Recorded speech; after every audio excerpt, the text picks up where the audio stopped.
is a freshly made, homemade. You see, I mean, cooked to order. Customer they don't mind waiting for it because they know at the end of the day, 99% they love the food. Maybe 1% they love the sweet and sour chop suey that we've done doing.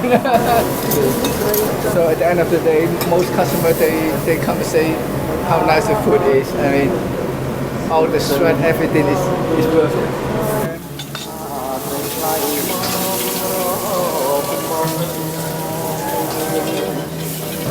So I was brought up in a Cambodian way, so all the food is very unique.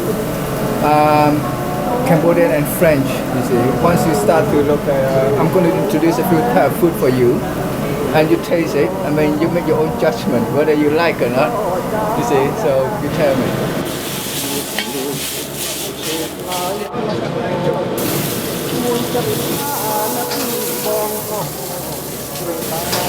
Flames everywhere. The steak sizzling in the bottom of the wok with some sautéed onions and butter.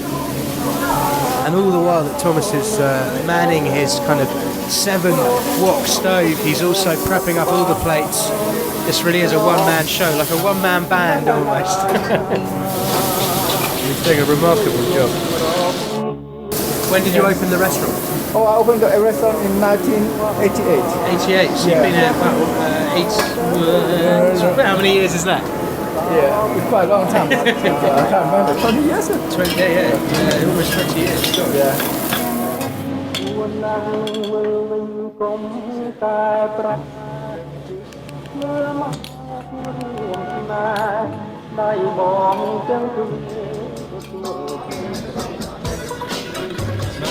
Mel, you've been to Cambodia. How did the food this evening compare to what you ate? This is completely different. Had a 6-hour bus trip, and on the side of the road there was a place where you could have snacks, and snacks weren't just Pringles. It was a bag of spiders and cockroaches. I'm not sure what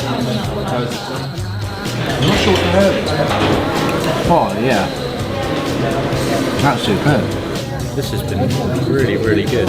I think having seen the chef at work has helped the experience as well. You're off to Cambodia next week, and before tonight, did you have much idea about what the food is going to be like? Not a clue. I've heard a little bit about how it's a bit of a fusion between all the different countries around it. And having enjoyed the food tonight, how do you think that's going to help you with your quest to get into your bikini? It's going to be appalling. I could die tomorrow and I would have eaten Cambodian food and I don't care.